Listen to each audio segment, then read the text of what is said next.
Hey, what's going on? In this video, I interview Zach and Vincent from Life Stack Supplements. These guys are college students. They're still in college right now, although we're actually dealing with the COVID-19 situation, coronavirus. So I think they were sent home. It's been a little hectic since we had this interview. But these guys started a nootropics company. They reached out to me. I didn't know they were in college. They looked like they had a cool product. I tested it out. I really liked it, by the way. So a couple of them that I dig are Flow and Chill. Those are the two different products that they have. I purchased some myself. They sent me a sample and I liked it, so I bought some more. I'm sharing it with some of my friends as well. I encourage you to check out LifeStack. And I got a 20% discount code for you. I'm an affiliate, so potentially I'll get a commission.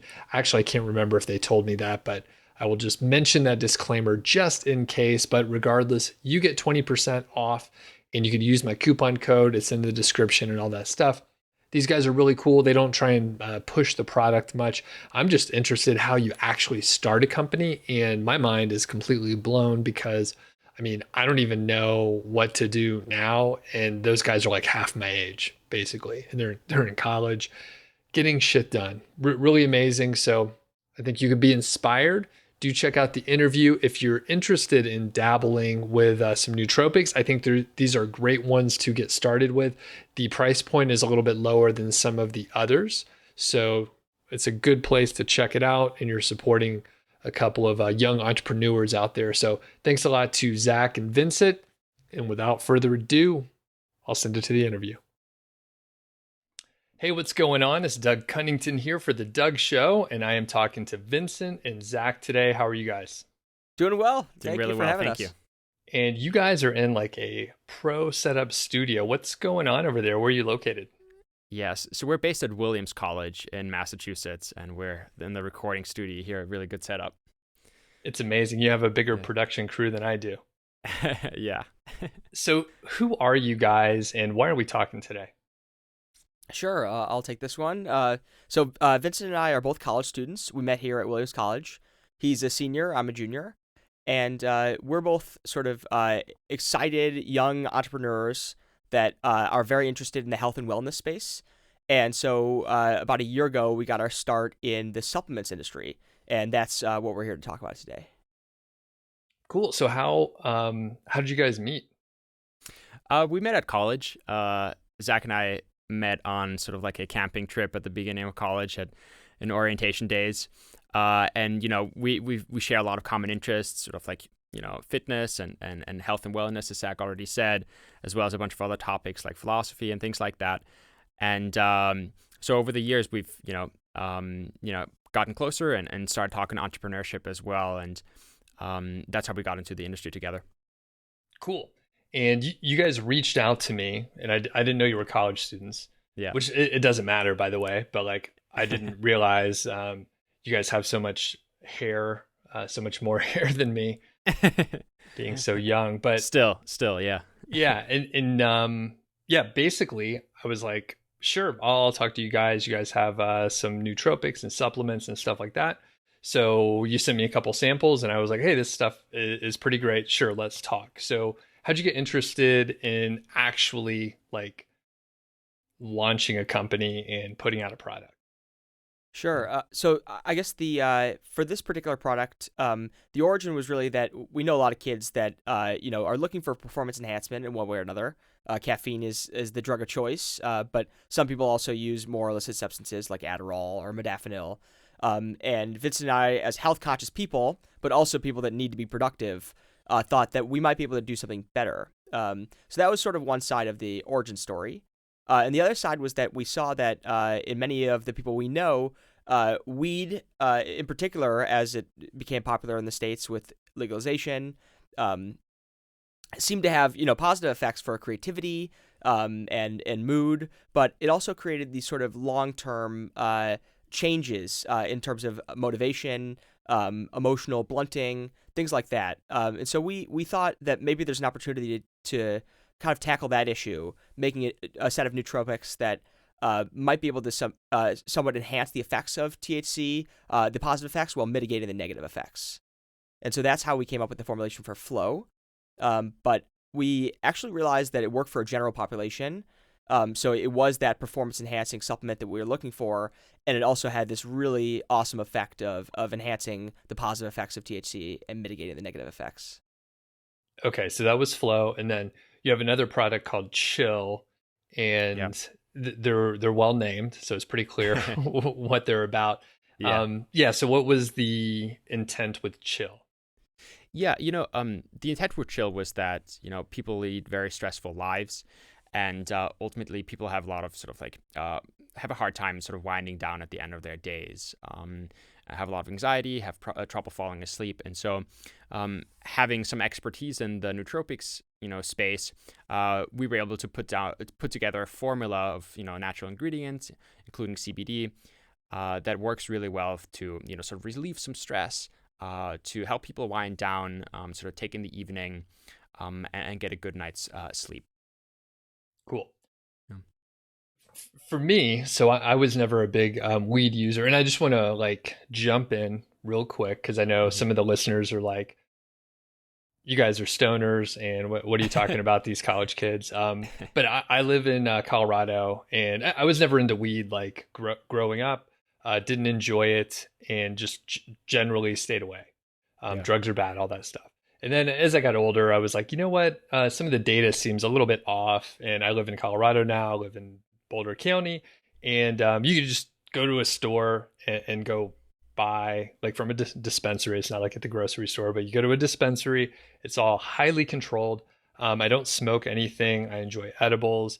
It's like going to a pharmacy. Like it's Yeah. to the milligram, and if you know what you're taking and understand sort of the timeline of when things are going to happen, then it's great. And I know, again, just there's a lot of people that have not experienced like an edible where you know what you're taking. Because I've heard the horror Yeah. stories where someone eats half a cookie and they wait like 15 minutes and then they eat like two more cookies Yeah. and then they're blasted for a day and a half and Yeah. they're really in rough shape. So, and I honestly don't know that you're in Massachusetts, right? That's right. Yeah. It's recently legal, Yep. decriminalized, and recreation at this point, right? That's right. Yeah. Yeah. Yeah. I think you bring up a good point. So weed has been legal for a couple of years now here in Massachusetts. And certainly one of the good things about the sort of recent wave across the country, really, in weed legalization is that a lot of the stigma has sort of like gone away. But as a society, really, we're still learning how to, use weed responsibly, really. So even though a lot more people are using it, and a lot of the stigma around the around THC has gone away, we're really still figuring out, and there's still sort of like negative side effects that people grapple with, and that's really where LifeStack's, particularly Flow, comes in. So people that are getting into the THC community, might experience like sort of like negative effects on their motivation or negative effects on their ability to focus, and that's really sort of where we come in. Yeah. Okay. And can you go a little deeper? So ability to focus and Yeah. in some of the notes you sent me ahead of time, some people experience some depression and stuff like that too. So can Yeah. you just go a little deeper? Yeah. Sure. Yeah, happy to. So essentially, many people are aware of many of the stereotypes surrounding being a stoner. Perhaps that means you're a couch potato, lazy, not so motivated. Now, I think many of these end up not being true or they're overblown. There's a ton of high functioning weed users. But it is true that some people do experience emotional blunting or a loss of motivation. Some people even have some like essentially emptying them out of their emotional range. So that's anhedonia, where people just don't feel like the highs are as high. And that's commonly reported with all sorts of obsessive behaviors or any sort of pleasure-seeking behaviors, where that sort of sucks the energy out of the other things that you might do. And so Flow addresses that in a number of ways. The first is weed has some anticholinergic properties in parts of your brain, and so we supply a choline source. People know that to be like the brain vitamin. It's not technically a vitamin, but we have Siddha Choline, which has been used successfully in Alzheimer's trials. It also has been shown to help memory even in youthful people. And that alone has been found to have positive properties, both for the addictive properties of certain drugs, but also for the memory loss that comes with certain drugs. Acetyl-L-carnitine is a very similar substance that also lifts the choline levels in your brain. And then there's some other things that work more on the dopaminergic system. So these are like sort of emotional enhancers like rhodiola and ginseng. And the whole combination really comes together and synergizes nicely with the properties of THC. And Flow actually includes CBD in part for that reason. CBD, as many people know, is a really solid pairing with THC. It reduces some of the negatives and certainly boosts many of the positives. Cool. And I was going to say a lot of times with the edibles, I get what they call the 1-to-1 ratio. So you end up with 1 milligram of THC and 1 milligram of CBD. Yeah. And I Googled it. I just looked it up on the internet. I think you guys could probably like state it in a more clear way. But the pictures that I saw, it looked like the CBD sort of like ties to some of the like neural connector like things that go with THC and CBD. So it kind of mutes some of those impacts. Is that kind of accurate at least? Yes, it's certainly dose dependent. So at low doses of CBD, it enhances many of the positive effects of THC. So people can actually feel even higher and more joyful when they have a small amount of CBD along with their THC. But totally in high amounts, it can blunt some of the effects, which is why we're careful in our formulations to have a really optimal dose, 5 milligrams of CBD, and that pairs well with pretty much any commonly consumed dose of THC. Perfect. And then, and I was going to say, like, it's 5 milligrams for each flow and chill. Is it the same type of, I guess, form, or I guess, I don't know how to describe it. Is it the same CBD? Because I know there's many varieties from different plants and all that stuff. So is it the exact same stuff, or do you use different CBD for each of the formulas? Yeah, we do use the same hemp extract in each formulation. Gotcha. Okay. Cool. And have you had any challenges by including CBD, or is that more acceptable now that you can like order CBD across the nation? And hopefully the stigma is a little bit, I guess, gone for CBD, but I'm not sure. What have you run into? Yeah, so it tends not to be a problem at all in our retail sales channels. So generally, retailers, brick and mortar stores are very open to the idea of having products that include CBD. So you find CBD products in smoke shops and but even in like vitamin shops and more general stores as well. It has been more of a challenge online. So CBD products are not allowed to be sold on Amazon, for example. And we've had some issues with our payment processor on our own website as well. We've solved those issues now, but I think even though there's more and more legal clarity as well in that field, we're still a few steps away from CBD actually being sort of like a seamlessly sold product even online. Yeah, that makes sense. And I know we've gotten CBD for our dog who's sitting at my feet right now. She like pulled her shoulder or something like that. And the vet was like, yeah, if you're giving her CBD, that's totally cool. So they have it at like pet shops, and even at the dispensaries, they will have like CBD and or some THC for dogs, which seems weird, but it's a super like tiny dose of THC. Yeah. And how's your dog responded? Great. Overall, just great. I think they put it with like coconut oil or something like that. Yeah. So it's just a couple drops on her food, and it seemed to help. I mean, time passed and she rested and all that stuff, so she got better.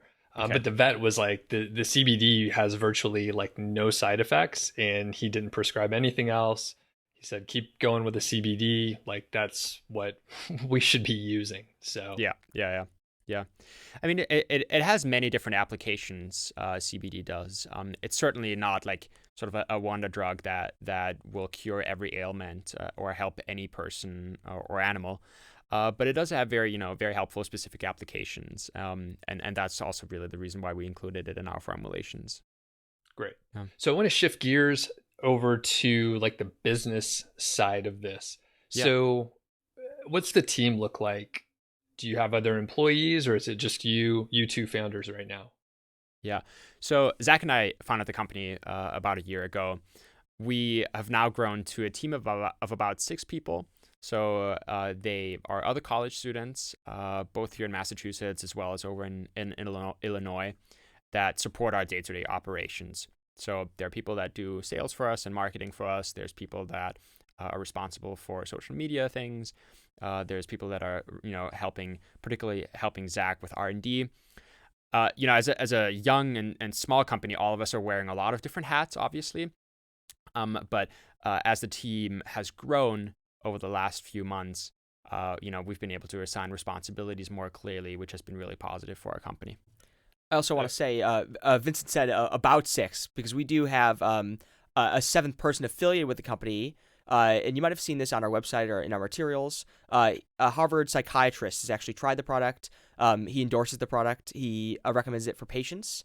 His focus is ADD, but he finds it to be generally a useful supplement all around. And he's not exactly on the team, but he is a helpful consultant when it comes to all things pharmacology. And so it really helps us get our hands around, how to think about supplementation, sustainability, effectiveness, and dosing. Yeah. It's a pretty impressive endorsement. So it's probably awesome to have him at least interested and supportive. Absolutely. Yeah. Yeah. It's been great. So what are your majors, by the way? I'm philosophy and economics. I do history. Okay. Yeah. Sounds like you guys were aiming for pre-law or something like that. Yeah, Williams College is a liberal arts college, so our education it tends to be pretty broad across the humanities and natural sciences. Has pros and cons. Cons that it doesn't really prepare you for anything specific. So once you graduate, we'll have to figure that out. Yeah, sure. Yeah. Okay. So you didn't have, I was like, oh, is there any sort of biology, or is there someone in chemistry? But you guys are liberal arts and just interested in this kind of stuff. Yeah, that's partly where the psychiatrist comes in. He gives us the sort of credibility and the deep expertise that we need to be sure that we're moving in the right direction with our formulations. But I guess I also do want to add, this is not our first rodeo when it comes to formulating. So I do have experience actually developing a different product that's a chip made from egg whites. And that took months and months of formulation, because you really don't. There's a reason you don't hear a lot about chips made from egg whites. It's a difficult thing to do. And so I think probably in the course of sort of learning how to work with materials and to optimize desired effects, this kind of project became something I could wrap my head around a little more. Gotcha. And what you said, chips, like potato chip style? Yes, exactly. Except no potatoes, no starch source. It's just protein and fiber, actually. Okay, just egg whites, huh? That's right. Yeah. Huh. What'd you do with all the yolks? We just sourced the whites. Okay. But right. That's a common question. Okay, because I'm like, man, you can make a lot of ice cream or custard, something like that. I don't know. I cook a lot, so it's a weird question. All right. And I get that didn't go anywhere because, it sounds kind of gross, but... Oh, no, actually, we're in 250 retailers across the country and growing. Oh, no shit. I have no idea what I'm talking about. What are those called? Quavos, egg white chips. I don't want to distract from the main point here, but I guess it's a bit about our background. No, it's a good plug. Yeah, for sure. Yeah, good. I was going to say, yeah, we'll get a link for that too. Oh, thank you. For sure. Egg white chips. Huh. I just can't imagine. I can imagine my wife when I bring them in and she's like, what are these? What are you trying to feed me, you maniac? But okay, moving on. Anything else about like formulating such products or anything like that? I'd be happy to get more specific, but because it's certainly an interesting process. And I like to sort of think of it as you're sort of navigating dark or blind in a multidimensional space. And so you really have to make these really small movements in any given direction to get a sense of whether you're going up or down.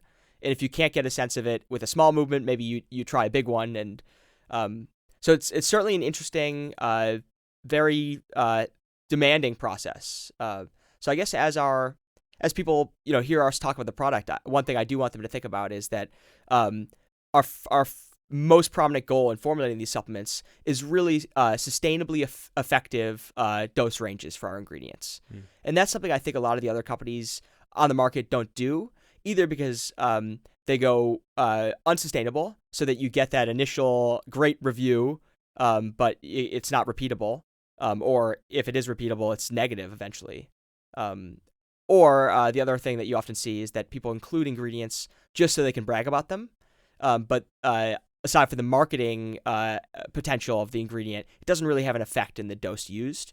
And so I think we stand out because we really do care about delivering a profile of effects that is sustainable and effective. Okay. And when you mean, when you're using the word sustainable, you're like, hey, I could take this often on a regular schedule or whatever. So what is that? Like, how often do you guys take Flow, for example? Flow for me is a 7-day-a-week thing. Yeah. I believe in the ingredients we're using to be healthy and effective in the long run. And so far, over 6 months, that's proven to be true. Yeah, and for chill, it's the same for chill. I personally, I don't think, Zach, you don't take chill daily. I don't think I do, but certainly several times a week, and it's a product that can be taken, 365 days or 366 days a year as well. And I'll add to that one other piece. I found chill to be most useful when I was in my most stressed last semester. So I took it for about 2 weeks every single night, and that really did help to make those more stressful periods much smoother. Absolutely. And I typically have trouble falling asleep if I've got thoughts racing through my mind about what I have to do. And this time around, that didn't happen. Great. I enjoyed chill quite a bit, and I usually can fall asleep like pretty quickly, but a lot of times I'll wake up in the middle of the night, and that kind of went away. And I haven't taken it for the last few days, but I don't know if there's any sort of continued impact. Have you heard anyone mention that? But I've slept really well the last like few nights, and I haven't taken chill at all. Yeah, there's a couple reasons that might happen with the chill formulation. And these it is worth saying, part of sustainable and effective is that the benefits don't just go away overnight. So you get this sort of long grace period after taking the supplements where you still benefit from them. So in the case of chill, helping to promote sleep even after you stop taking it, I'm guessing it's the lithium orotate and the ashwagandha. Lithium is a mood stabilizer, and it helps with insomnia. And that's an essential trace mineral. And so if you take it today, you'll still benefit from having it in your system a week from now. And then ashwagandha lowers cortisol, and so it could help to reduce stress even after you stop taking it. Gotcha. Yeah, and Doug, if I could just add here, just on the formulation side as well, the way we formulated these products is really, they can be taken at sort of like an ad hoc basis. So for chill, if you're feeling very stressed, or if you are having a hard time falling asleep, or with flow, if you need that extra energy boost. But what we've heard from a lot of customers is that they've integrated both of these products really into their daily routines. And that's sort of like how we love thinking about our products, really as an integral part of like sort of their daily routine, just like, a morning cup of coffee would be. Cool. And does Flow have any caffeine in it, by the way? Does not. No caffeine. Okay, cool. I drink coffee like a monster, so that's something that I have to like think about if I'm taking supplements with stimulants. I definitely notice some of the other products that I've tested and tried where if I have a little bit too much caffeine via coffee along with the nootropic, I will be just very, very irritable, and it hits you later. So like it's something I figured out, like too much caffeine, like most people, I'll tweak out a little bit and just kind of be a nightmare to be around. Yeah. I mean, that is a concern with supplements generally. When you think about Flow, it actually has some ingredients that should smoothen out some of the negative effects of coffee. So some of the jitteriness or anxiety that people sometimes experience with too much caffeine.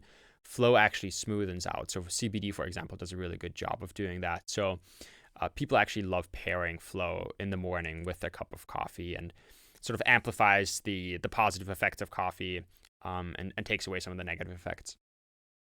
How did you guys test each of the products? And I'm curious about like the sample size of the test groups and how you gathered the data and evaluated. Some people are going to react poorly or they don't give good feedback. So how did you deal with that whole testing phase? It sounds um, really difficult, Hmm. especially in the short time that the company's been around. Yeah. Absolutely. So it's I do like the metaphor of sort of navigating a space for this reason. Sometimes, when you're going to go to a new space, it helps to have a map, but it also helps to have hands-on exploration. Eyes open, looking around. And so I'd say our formulation process was a combination of those things. The map is all the research that has gone into these ingredients over the years. So we have hundreds and hundreds of studies that we can read about for any of these things, dose ranges and effects, lasting effects. And then another feature of the map side of things is that there are so many supplements on the market. And so we get a sense of what has been used, what people say about those things, how long they use them and find them effective. And then in terms of the hands-on feedback, it's sort of in this back and forth between high-level thinking and then bottom-up feedback. We had hundreds of samplers in multiple rounds of testing. And then the last few of those rounds had people take it for a couple weeks in a row, just so we could, make sure that our theories were right about the sustainability and effectiveness of the supplement. Yeah. Okay. And then I imagine since you're in a university, it wasn't too hard to say, hey, you guys want to study a little harder or, chill out. So it was pretty easy to find volunteers. Yeah. Absolutely. Yeah. Many of those people have become our sort of early adopters. Yeah, as for well. sure. It has been, sort of, certainly our testing process was, sort of like heavily skewed towards college students and college age students. But we also tried to branch out into the community and find people that are not college students to try our products in sort of our beta testing phase and give us feedback. Because really the product isn't just for college students at all. It has applications sort of across age ranges. And so we made sure we got enough people and got enough feedback from people that fall outside the 18 to 25 or so range. All right. Any other, I guess, interesting points along testing or formulation?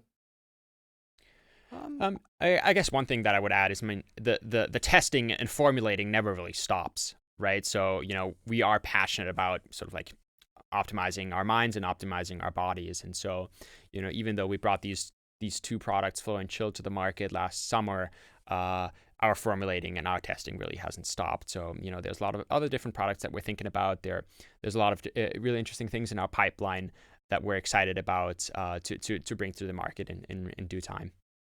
Awesome. And you mentioned you're in some retail spaces Yeah. and you sell online too. So talk about the process of actually getting into retail stores. Yeah, absolutely.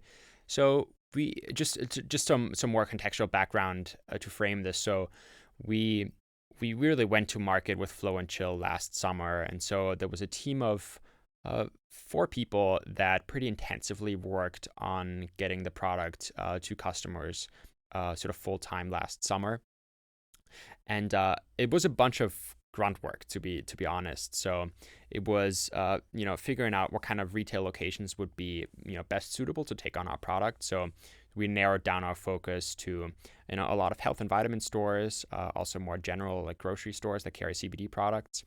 And then what it was really about was reaching enough of these retail targets by either visiting them personally, reaching out via phone and emails, just sort of cold calling them, trying to establish a relationship with them, and really sort of tailoring our value proposition to each specific retailer, because our product has sort of like different use cases, and obviously retailers have different sort of customer profiles.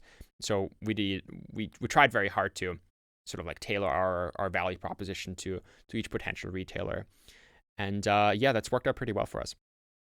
And then just being in the store, Yeah. there's tons of products, right? Yeah. There's probably competitive products, which is probably good since Yeah. people are going there to get some nootropic type supplement.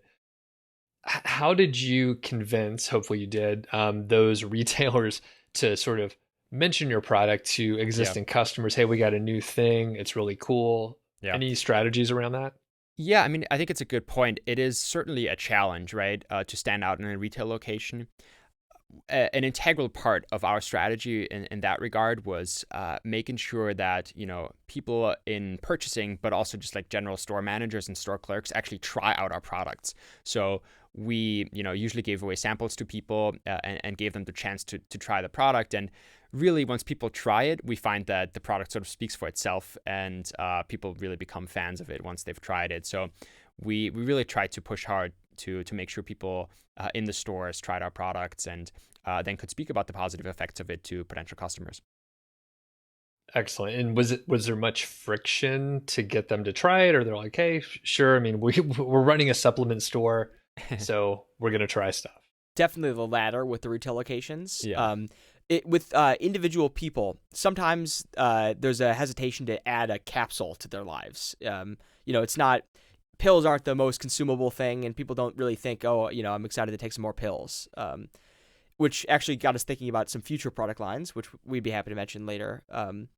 So yeah, there is a dichotomy. The retailers are always happy to try, and then you really have to find the right willing individuals to try the product. Yeah, for sure. But I guess I do want to add the sort of confidence that we've got in the product is definitely our greatest strength. The products are really they really work well. So anybody that we talk to, anybody that tries them, no longer needs to be convinced that they're effective.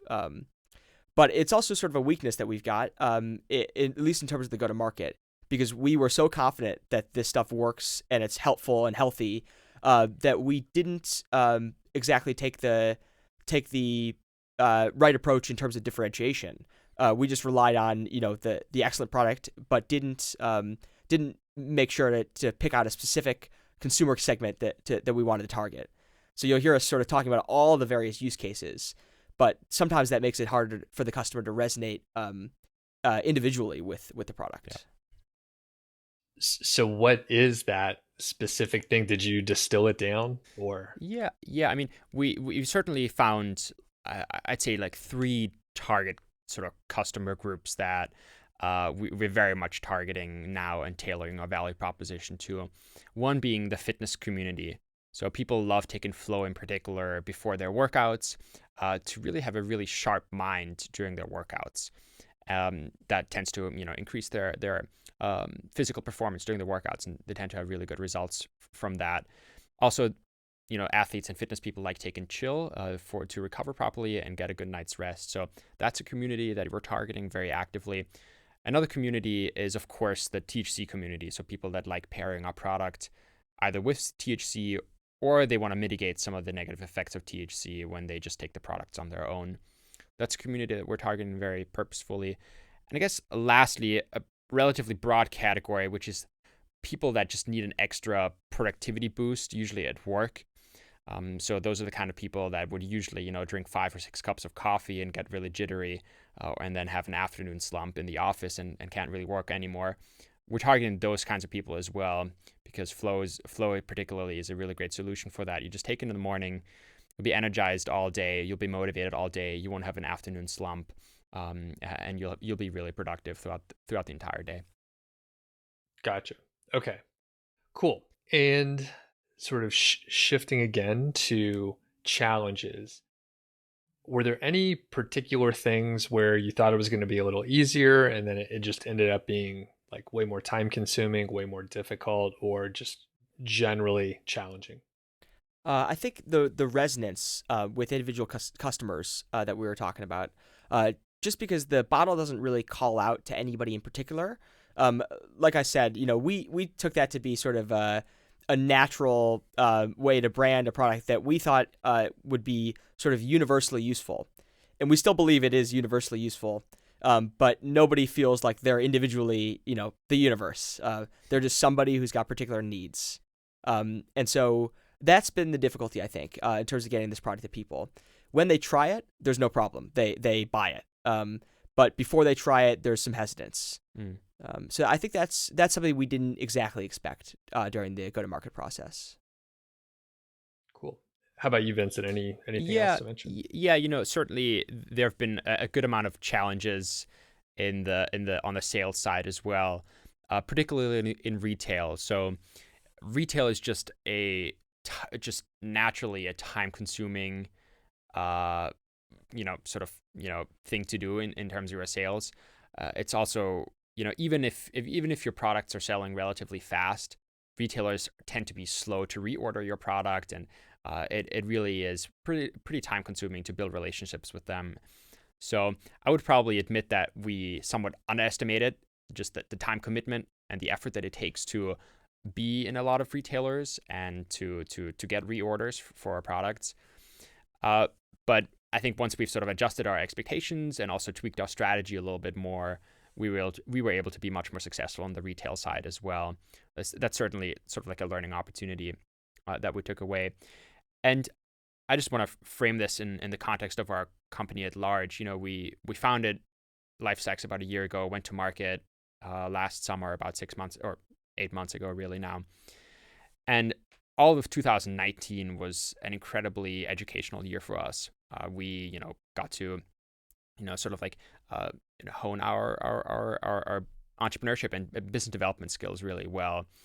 And we got really positive feedback from customers and learned a lot through that as well. And so now in 2020 is really where we feel like we got really great momentum out of that learning process. And so we're really excited about what's ahead as well. Excellent. Yeah. Excellent. Let's see. Is there anything that was like easier than you thought it was going to be?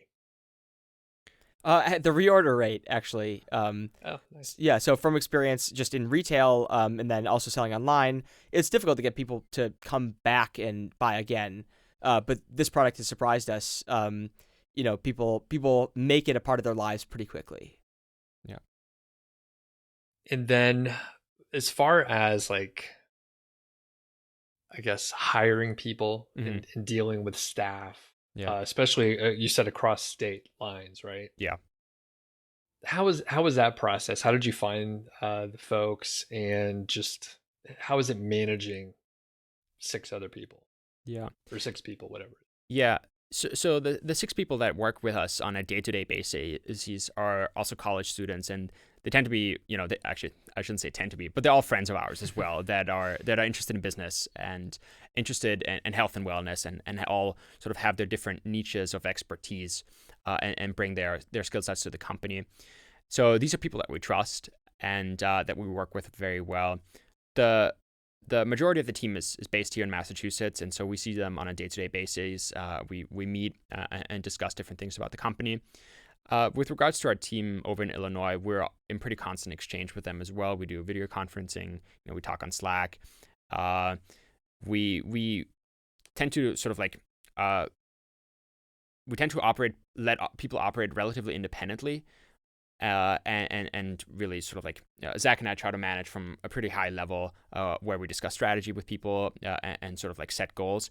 And then usually people go, sort of like go forth on their own and work pretty independently. That's sort of like a management style. I think that it's worked pretty well for us. I think that's really important, especially at an early stage in a company where if you're a part of it, like you really have to be self-motivated and have to be very passionate about the company. And I think that is the case with the group of people that we found, and that's why we've gotten really good contributions from all of them. Yeah. Awesome. Yeah, it's tough. Well, it's tough working with people in general. Yeah, certainly. But like you mentioned, they're college students. They have other stuff going on, and I could imagine it would be even more difficult. I mean, it took. I'm an okay manager, I would say. But at this point, I try not to have to manage any people because I know how difficult it could be. So yeah, that's amazing. Like just building the team like that. Yeah, and it's certainly challenging, even though these people are our friends. you also have to, talk business and be serious a lot of the time. So striking that balance between friendship and having fun, but also really wanting to move our business forward isn't always easy. But I think that's something that we sort of manage on a day-to-day basis, and certainly we try to have fun and keep people engaged that way. Awesome. Yeah. As far as like the new product that you were mentioning, do you just want to talk about that a little bit here? Sure. Yeah, sure. Awesome. So Vincent a while back mentioned how Flow had some properties that made it very good to pair with coffee. He mentioned the CBD, and then also L-theanine is a really exceptional pair with coffee. It's actually the most popular nootropic combination, the caffeine L-theanine combo. So we believed ahead of time this would go great with coffee, and then we heard from another people that it in fact did go great with coffee, and so we got the idea to make a more consumable format. Essentially, we've taken many of the ingredients that are in Flow and some additional ones that go really well with coffee, and mixed them into a coffee creamer. So we are now prototyping and testing with many of the same feedback providers from our earlier rounds of surveys. We're testing this product with them, and so far so good. People are really enjoying it. They do find that it's much more effective than coffee alone. We've had a unbelievable lack of anxious reports or anything like that, and many of these people do typically get jittery with coffee. So really the proposition is working out, at least in these beta groups, and the hope is to go to market with the product early this summer. Very cool. Yeah. And is it like is the creamer like an MCT based situation? Right. Yeah, absolutely. It's an MCT based creamer that has many of the constituent ingredients in it that Flow already does, in addition to a couple of others. Yeah.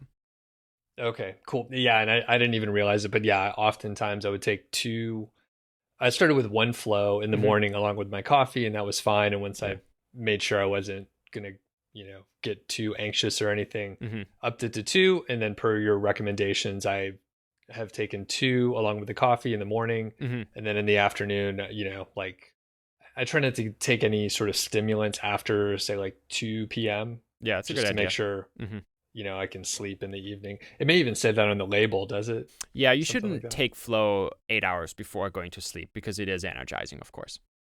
Okay, yep, and I go to bed at like 9, old man, so Yeah, go it's to bed super responsible. early. Yeah. Yeah.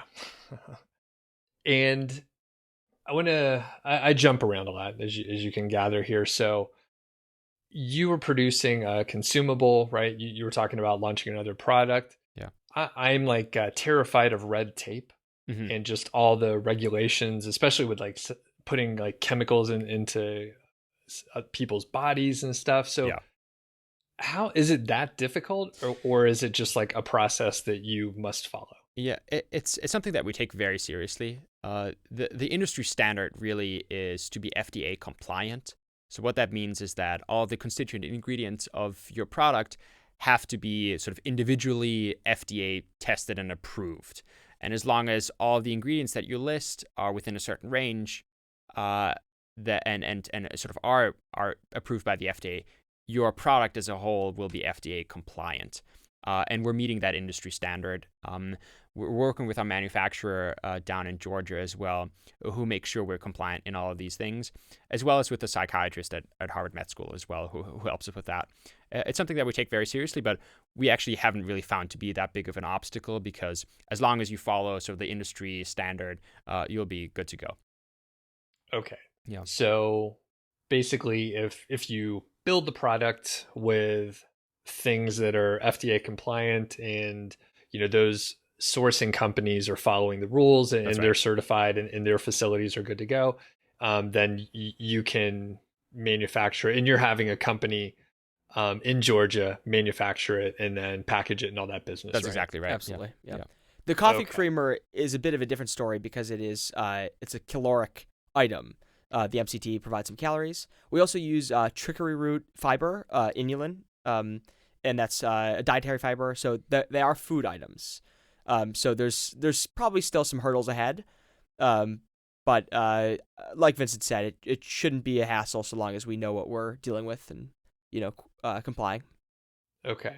And then like when you're doing the beta testing, do you have to go through the same rigors to make the product, or can you kind of just mix it up and test it as long as you're not charging money for it? Yeah, so we're not selling. Exactly. Yeah, we're not selling. And sort of like there's obviously, before you beta test something with a group of people, you're obviously sort of alpha testing. So really, Zach and I and the rest of the team were sort of the guinea pigs at the first stage.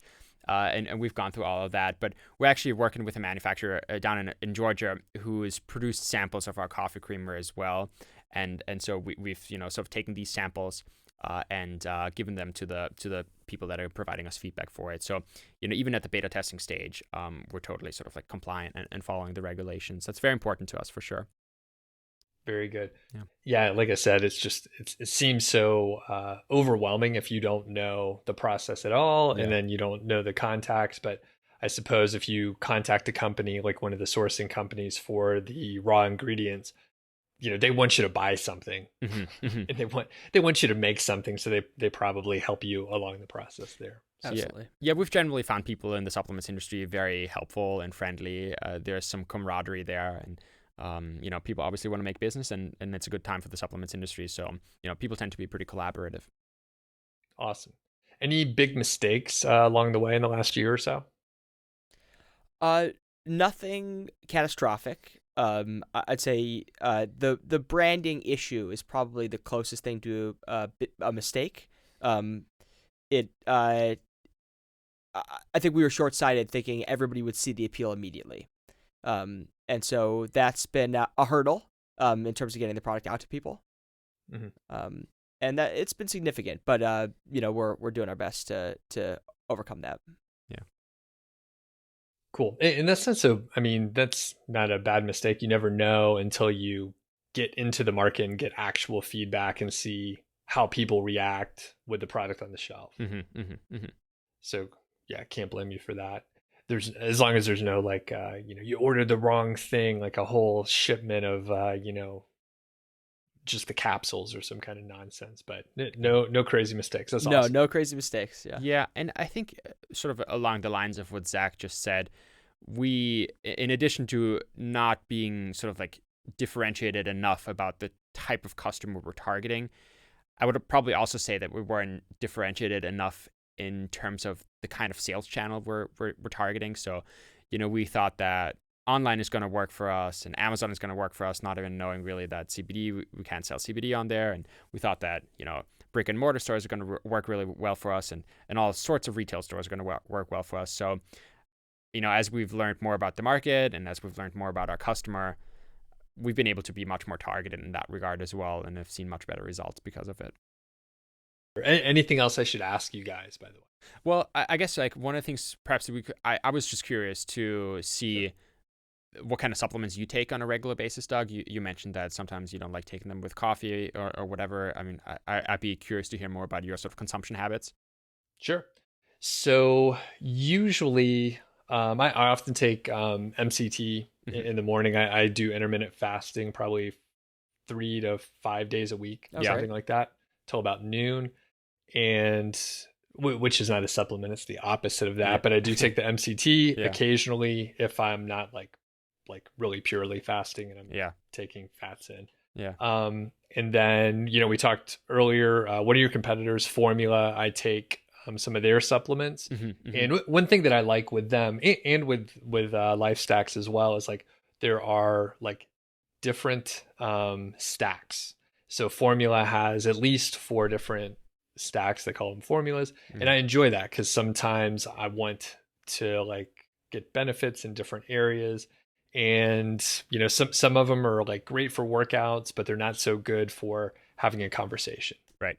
In fact, occasionally I noticed with one particular formula, I got it was the Logic formula, and I got generally impatient talking to people because I was like kind of further ahead.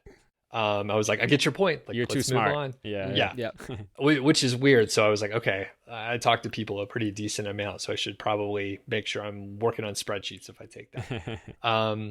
And typically I'll take like 1 in the morning, maybe like 3 to 5 days per week. Yeah. And take a couple days off. Occasionally, I'll take some in the afternoon, and then what I've started to do as well, like when I started to check out Yell's products, the Life Stack supplements, I was sort of mixing and matching, and then taking a few other days off, and then like maybe I'll take some formula in the morning, and then I would have flow like in the afternoon, like after lunchtime, something like that. And I do try to take some days off because I imagine that, nothing's free, right? Nothing's free. And even if I'm trying to not take too many supplements, I don't want to overdo it or anything like that, and just sort of go back to a baseline. Yeah. And at least once per 6 months, I seem to take like 3 weeks or a month off, which correspond to like some vacation or travel when I'm having some downtime, basically. Yeah. So, any observations or tips? We've got I guess similar approaches for sure, and I've found some similar things with certain supplement combinations that make it much easier to get down to business, but make it more difficult to be patient with people. And I think in general we try to steer clear of certain ingredients that would be more likely to do that, and then ingredients like CBD and theanine and ginseng have the effect of sort of leveling you out and making you more patient and kind. So, but it's definitely a concern with stimulants. Yeah. And I think the Find My Formula guys, they tend to use a lot of nootropics in the Racetam sort of family of nootropics, which tend to be, like pretty energizing, but can be sort of like socially off-putting sometimes as well, for sure. Yeah. Yep, that's a good way to put it. Yeah, it was funny because I didn't realize it, and at first I thought it was the person I was talking to, and then it happened like I think it actually was a little bit the person that I was talking to. Yeah. And my dog's dreaming and barking right now, so if you hear little yelps, that's all right. Yeah. Yeah. So it's interesting to note that, and just like, okay, I got to take a break from these for a little while. And so, yeah, what about you guys? So I know I asked you before, so flow almost every day. Yeah. But you guys are testing other like new products and different formulations and stacks. So how do you deal with that as you're going on?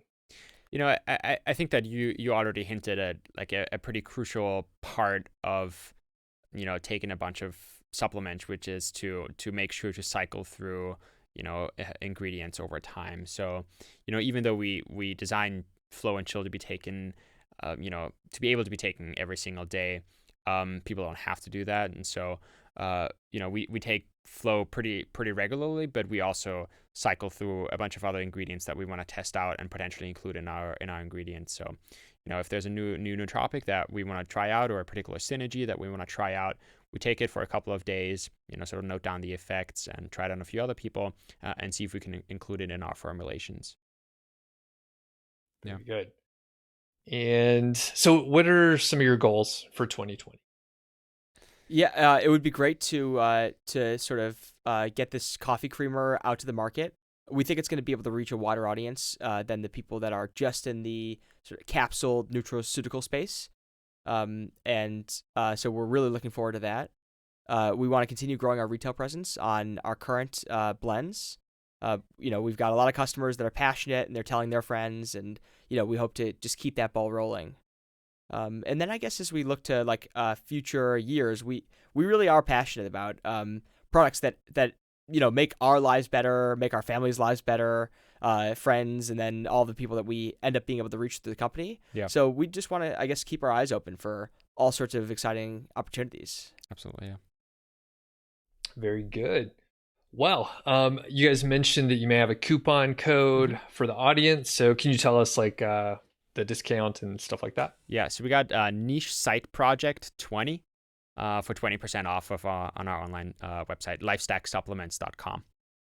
Cool. Yeah. So I'll put a link and make it clear for everyone so they can get to that to check it out. Thank you. And yeah, of course, I've used the product myself, and I'll do a little bit more talking about it. I enjoy the product quite a bit, and like I said, the chill for me really, I think I like that a little bit more than the flow.